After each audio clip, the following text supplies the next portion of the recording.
Mama wakwaba wofre me adwoa searching mesrel na wa subscribe to my channel. Me a notification bell also for more news.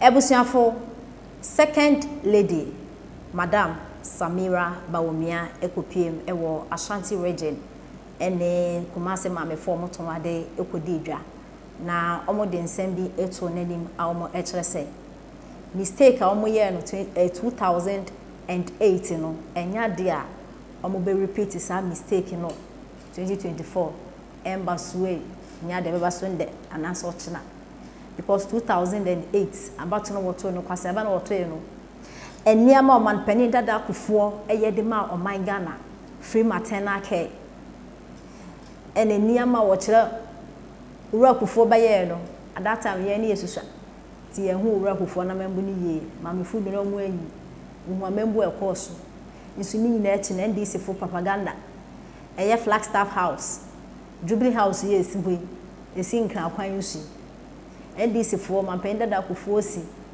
almost se wa akwaje ayi wo friend say okra ne girlfriend and o si dan ne dia ma no propaganda nsem hu na NDC for kan so ne Jubilee House no mo press on akotena we National Health Insurance o man pani dada kufo e de ba Parliament House and NDC for o mo tame o mo bag e sorry free Parliament House ze nya dia Ghana ni bebia de shebe hospital free komo yale nya de beba so ye mpene hwe ye mana Ghana for hospital free na NPP for international forever where propaganda just NDC for na propaganda me you hokra mentia say why you so na afa Ghana for and I don't think madness hey into Kumasi for my for say mistake away in 2008 no never repeat NPP is breaking the 8 whether NDC for like it or not didn't you say ma or the etija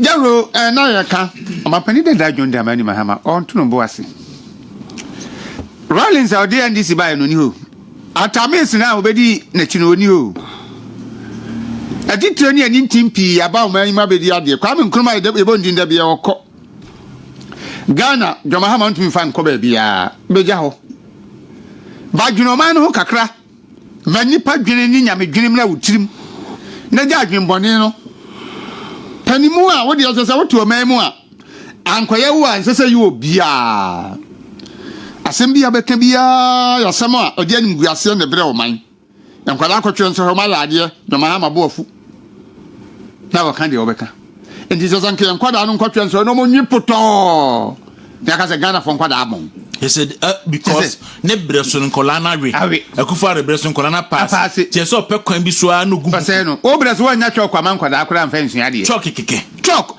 a obi abank ani esiso a wo mun kotena street light asin nsu ade wo mti wo dem nsu ade etimi akotwe nso wetwa eye wo ya enti enyo ode mbiu enti one day woni abrantie no anhwimom Ghana for enya dia mistake ya 2008 Ghana for year you know e be repeat you so be soon that you say Ghana de eye 8 year cycle ka nti edu mfie nwatwe na e de be sesa nipa kro no wonim ne wo ka e be ko nanim no ma no so ye kwa ya anim 8 years no so ma we pese kwa ya anim na se ye nya 8 years na enye ye bio se 2024 MPP lose e bia mikra media politics because o ma we nkenye ye bio because obi aba woni mi say wokofa ensunuma kura be sia asase we so a mfie nwatwe duru a mbetu no party agu enti onya de papa bia mamo obedi bi no okọ but sabu ma Ghana for ma ebiasefo ni Ghana for nyina hunu say enya mfie nwatwe bia ne achama political parties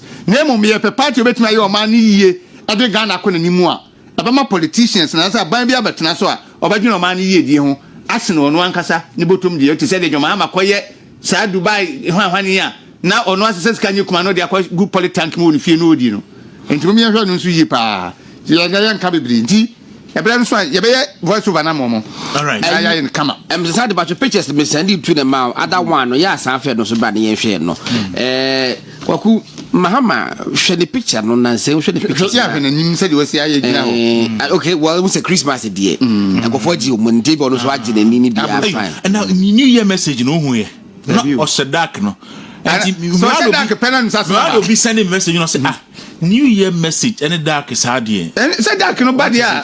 And I'm saying New Year message and dark. Be an team ni impression. Ono say onye New Year message. But if you onye na adwin say go be. If you munya. So na yes onye New Year message. Say na dia. I say on the dark. Na go don. Only obi kasana wo hunu we. Ha wo de hwe. Say no awin. Me have picture no. And I'm say papa wa so ni dia so. And so me kan ya no no. And no mu nim so. Jama ma wa so ni dia. E no nim so mbeba ho. Nti odi agyinam asana. Jina wo no. Na what you say no was sad as a day. Tie poti ase. Sa. Bia no nim so mbeba tie. But no ye hu bi. No ye hu bi dada. E no di gyina mu. Wa ye hu bi dada. Odi so benya hoho. Dabi. Nti efu no mu.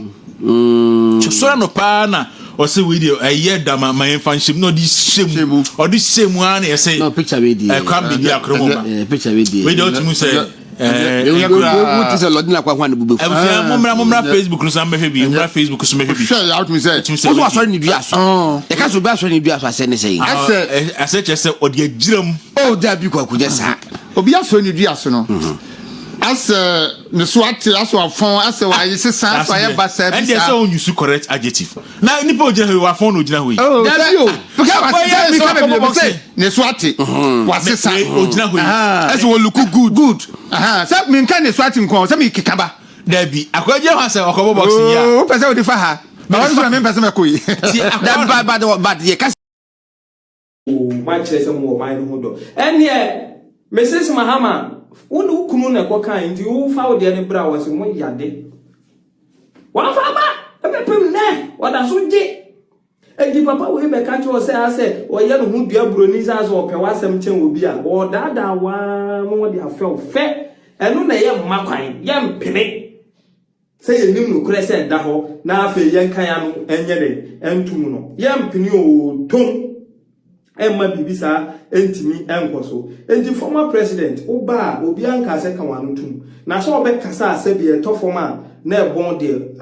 Okawanutuma, I think Sekabebwa, with a foot with you. Father said, His Excellency, the Vice President of the Republic, Dr. Mahmoud Bawumia, 2025-7. Ube Kobi, now he will be sworn in as the President of the Republic. By the time at 27th February, no a president-elect.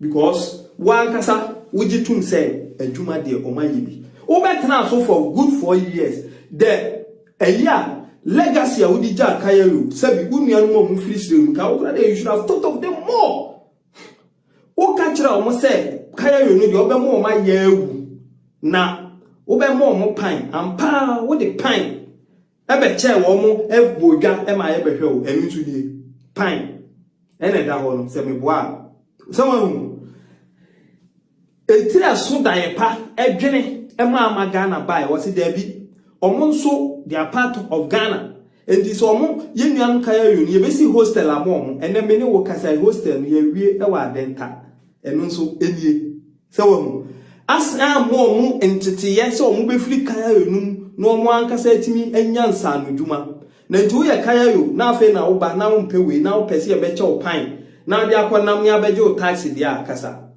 ne koto abafun me say afa wasan kasa afa taxi ho say Akufo-Addo government je taxi do Akufo-Addo baaye nuisance tax makuma ku 16 obe prayer to egu tax nko a wo John Mani Mahama NDC mo sesa gu Ghana for so makuma ku 16 obe kra ni nyina to egu